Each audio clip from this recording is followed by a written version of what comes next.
Hey guys welcome back to my channel. അപ്പോൾ നമ്മൾ ഇന്നലെ സൂക്ഷ്മദർശിനി എന്നുള്ള മൂവി കണ്ടിരിക്കുകയാണ്. ഇതിന്റെ ഡയറക്ടർ എന്ന് പറയുന്നത് എം സി ജിതിൻ. ആളുടെ മുമ്പത്തെ വർക്ക് ഏതാണ് ചോദിച്ചു എന്ന് പറഞ്ഞാൽ നോൺസെൻസ് എന്നുള്ള മൂവി ആളെടുത്തിട്ടുണ്ട്. ആളുടെ രണ്ടാമത്തെ പടമാണ്.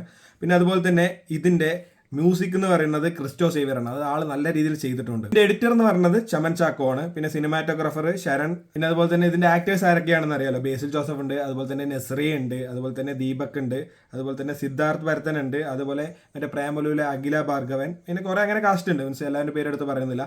പിന്നെ അതുപോലെ തന്നെ പടം എങ്ങനെയുണ്ട് ചോദിച്ചു പറഞ്ഞാൽ നല്ല സൂപ്പർ പടം, നല്ല രീതിയിൽ എടുത്തിട്ടുണ്ട്. മീൻസ് അതായത് നമുക്ക് ഫസ്റ്റ് തൊട്ട് പടം കാണുമ്പോൾ തന്നെ നമുക്ക് ആ ഒരു ഫീൽ ഉണ്ട്. മീൻസ് നല്ലൊരു എന്താ പറയുക, നല്ല രീതിയിൽ ആ പടം പോകുന്നുണ്ട്. മീൻസ് നല്ല നോർമലി സ്ലോ ആണെങ്കിലും മീൻസ് ലോ ആണെങ്കിൽ അടുത്ത് എന്താണെന്ന് അറിയാനുള്ള ആകാംക്ഷ നമുക്കുണ്ട്. ശരിക്കും പറഞ്ഞാൽ അതന്നെയാണ് ഈ പടത്തിന്റെ വിജയം. മീൻസ് ഒരു പടത്തിന്റെ മീൻസ് ഇങ്ങനെ ഒരു പടം നമ്മളിങ്ങനെ ചിന്തിപ്പിക്കുന്നുണ്ടെങ്കിൽ ശരിക്കും പറഞ്ഞാൽ അതന്നെയാണ് ഈ പടത്തിന്റെ വിജയവും. പിന്നെ അതുപോലെ തന്നെ ഇതിന്റെ ആക്ടേഴ്സ് മീൻസ് അതായത് ബേസിലൊക്കെ മീൻസ് നമ്മൾ നോർമലി എന്താ പറയുക കോമഡി ആ റോളിലൊക്കെ അല്ലേ നമ്മൾ കൂടുതലായിട്ടും കണ്ടുള്ളൂ. പക്ഷെ ഇതിൽ വേറെ രീതിയിലുള്ള റോളാണ്. മീൻസ് അത് ആൾ നല്ല രീതിയിൽ അത് കൈകാര്യം ചെയ്തിട്ടുണ്ട്. പിന്നെ അതുപോലെ തന്നെ നെസ്രിയുടെ ക്യാരക്ടർ ആണെങ്കിൽ കറക്റ്റ് ആ ക്യാരക്ടറിന്റെ പൾസ് അറിഞ്ഞിട്ട് അയാൾ ചെയ്തിട്ടുണ്ട്. മീൻസ് നല്ല രീതിയിൽ ചെയ്തിട്ടുണ്ട്. പിന്നെ ഓരോ ആൾക്കാരാണെങ്കിലും മീൻസ് അതിൽ ആക്ടേഴ്സ് മീൻസ് അതായത് ദീപക് ആണെങ്കിലും എല്ലാവരും നല്ല രീതിയിൽ ചെയ്തിട്ടുണ്ട്. മീൻസ് അതേപോലെ പ്രേമലുള്ളവരാണെങ്കിലും കുറച്ച് ഗേൾസ് ഉണ്ട്, അവരെല്ലാവരും നല്ല രീതിയിൽ അത് ചെയ്തിട്ടുണ്ട്. പിന്നെ ഇതിനെ കുറിച്ച് കൂടുതലായിട്ട് പറയണമെന്ന് വെച്ചാൽ പറഞ്ഞാൽ മീൻസ് നമ്മൾ നോർമലി പടം സ്റ്റാർട്ട് ചെയ്തപ്പോൾ തൊട്ട് മീൻസ് അതായത് ഒരു എന്താ പറയുക ഓരോ മൈന്യൂട്ടായിട്ടുള്ള കാര്യങ്ങൾ പോലും നല്ല ഡീറ്റെയിൽ ആയിട്ട് ഇതിൽ കൊടുത്തിട്ടുണ്ട് സാധനം. മീൻസ് അതായത് ഈ ഒരു കാറിന്റെ അതായത് കാർ ഒരു ഇടിച്ചിട്ടൊരു പാടുണ്ട്. മീൻസ് അതൊക്കെ നമുക്ക് last end of the day means അതായത് ക്ലൈമാക്സിലേക്ക് വരുമ്പോൾ നല്ല രീതിയിൽ അത് കറക്റ്റായി എടുത്ത് കാണിക്കുന്നുണ്ട്. എന്തിനാണ് ആ സംഭവം, ചെറിയൊരു പൂച്ചയുടെ സീന് പോലും മീൻസ് അതിൽ കാണിക്കുന്നുണ്ട്.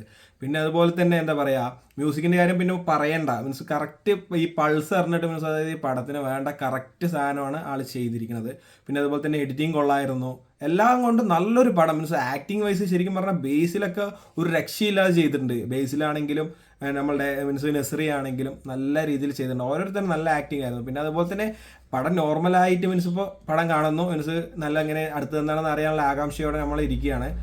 അടുത്തത് ഇങ്ങനെ പോകുന്നതോടെ സെക്കൻഡ് ഹാഫ് കഴിഞ്ഞ് ലാസ്റ്റ് ക്ലൈമാക്സ് ഒക്കെ എത്തുമ്പോഴേക്കും ഒരു രക്ഷയില്ല. പടം ഇങ്ങനെ നമ്മൾ കണ്ടിട്ട് ഒരു സാറ്റിസ്ഫാക്ഷൻ ഉണ്ടാവില്ല. നമ്മളിങ്ങനെ പൈസ കൊടുത്ത് പടം കാണാൻ പോകുന്നു. അത് മീൻസ് അതായത് വാല്യൂ ഫോർ മണി എന്നൊക്കെ പറയില്ലേ, അമ്മാതിരി സാധനം. മീൻസ് നല്ലൊരു പടമായിരുന്നു. ക്ലൈമാക്സ് ലെവലൊക്കെ എത്തുമ്പോൾ നല്ല രീതിയിൽ അത് എന്താ പറയുക കറക്റ്റായിരുന്നു സീന്. മീൻസ് അതായത് പടം തുടങ്ങുമ്പോൾ തന്നെ നമുക്കറിയാം നല്ലൊരു പണി അറിയാവുന്ന ഡയറക്ടർ തന്നെയാണ് അത് ചെയ്തിരിക്കുന്നത്. അമ്മാതിരി സാധനമാണ് വന്നിരിക്കുന്നത്. നല്ല രീതിയിൽ പടം എനിക്ക് ഇഷ്ടപ്പെട്ടു. പിന്നെ അതുപോലെ തന്നെ എന്താ പറയുക എല്ലാവരും മാക്സിമം തിയേറ്ററിൽ പോയി ഇരുന്ന് തന്നെ കാണാൻ നോക്കുക. നമ്മൾ ശരിക്കും പറഞ്ഞാൽ 2-3 ദിവസം കഴിഞ്ഞിട്ടാണ് പോയത്, എന്നിട്ടും അത്യാവശ്യം ആൾക്കാരൊക്കെ ഉണ്ടായിരുന്നു. ഓക്കെ ഗൈസ്, അപ്പോൾ അടുത്തൊരു വീഡിയോ ആയിട്ട് വരുന്നവരെ